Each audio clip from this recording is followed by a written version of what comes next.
శాతం నిజంగానే నువ్వు చెప్పినట్టు రుణమాఫీ చేసుంటే ఎందుకు తెలంగాణ ఇవాళ రైతుల నిరసనలతో అట్టుడుకుతా ఉంది? ఇక రైతుల నిరసనలు పెరిగంగానే ముఖ్యమంత్రి గారికి ఒక టాక్టిక్ అలవాటైంది బాగా, అటెన్షన్ డైవర్షన్ టాక్టిక్. ఏదో ఒకటి చిల్లర భాష మాట్లాడాలి, బజారు భాష మాట్లాడి దానివైపు దృష్టి మలచాలి. దరిద్రం ఏంటంటే ఆయన బూతులు మాట్లాడతాడు, నికృష్టంగా మాట్లాడతాడు, దాన్ని రాసేవాళ్ళు ఉన్నారు, చూపెట్టేవాళ్ళు ఇంకా అదో పైశాచిక ఆనందం. కేసీఆర్ని తిట్టంగానే చూపెట్టి సంబరపడే కొన్ని మీడియా సంస్థలు, కొన్ని అందరిని అంటలేను, ఇక అదో రోగం ఉంది ఇక్కడ ఈ రాష్ట్రంలో. ఎందుకంటే వాళ్ళకి తెలంగాణ ఇష్టం లేదు, తెలంగాణ అస్తిత్వం ఇష్టం లేదు.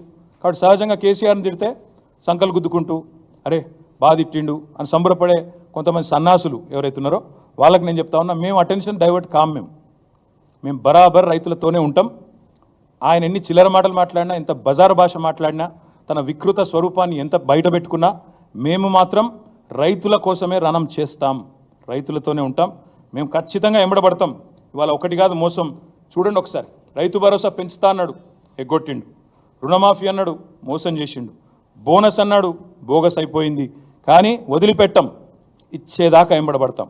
రైతులకు కరెంట్ అన్నాడు, 24 గంటల కరెంట్ అన్నాడు, ఎక్కడుందో మాకే తెలియదు. అందుకే ఈ రైతు ద్రోహి ప్రభుత్వాన్ని వదిలిపెట్టకుండా వెంటాడుతాం, వేటాడుతామని చెప్పి విజ్ఞప్తి చేస్తూ ఉన్నా. అందుకే రేపటి నుంచి మా పోరాటం రేపు మొదట అడిగే, డెడ్ లైన్లు మారుస్తూ ఉన్నారు, హెడ్లైన్లను మేనేజ్ చేస్తూ ఉన్నారు. మాకు అర్థమవుతా ఉంది, రైతులకు కూడా అర్థమవుతా ఉంది. హెడ్లైన్ మేనేజ్మెంటు, ఆస్ట్రేలియా పర్యటనలు మేము కూడా చూస్తున్నాం, రైతులు కూడా చూస్తూ ఉన్నారు.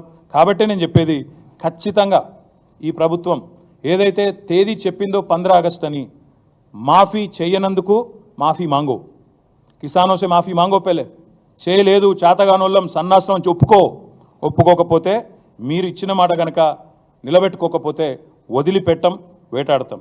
అక్రమ కేసులు, అరెస్టులు ఉపసంహరించుకోండి.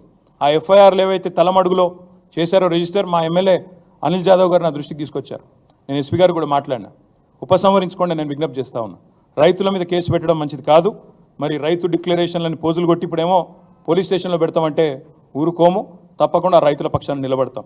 అందుకే నేను అనేది, ఈ ప్రభుత్వాన్ని ఒకవేళ ఇట్లాగే మేము కేసులు పెడతాం, భయపెడతాం, ఏదో ఒకటి చేసి నడిపిస్తామంటే భవిష్యత్తులో ఇది మొదటి అడుగు మాత్రమే. భవిష్యత్తులో అవసరమైతే జైల్ బరో కార్యక్రమాన్ని కూడా పిలిపించేదాకా కూడా వెనుకాడం, వదిలిపెట్టం. ఎంతమందిని పెడతావు జైల్లో?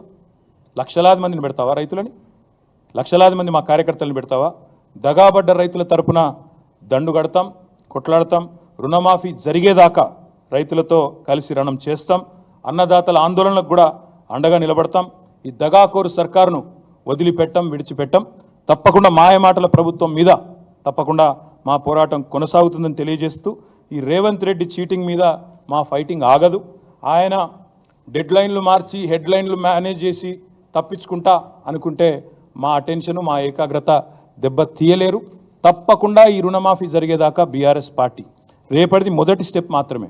నేను ఈ డేటా మొత్తం కూడా మీకు ఇస్తాను, ఈ కొడంగల్ డేటా ఇస్తాను, పరిశీలించుకోండి. కొండారెడ్డిపల్లె డేటా అడిగాం, ముఖ్యమంత్రి సొంత ఊరు, అక్కడ కూడా 30-40% కూడా కాలే. మా బాలరాజు గారు చెప్తా ఉన్నారు. కానీ బెదిరిస్తున్నారు, బ్యాంకు మేనేజర్లను బెదిరించుడు.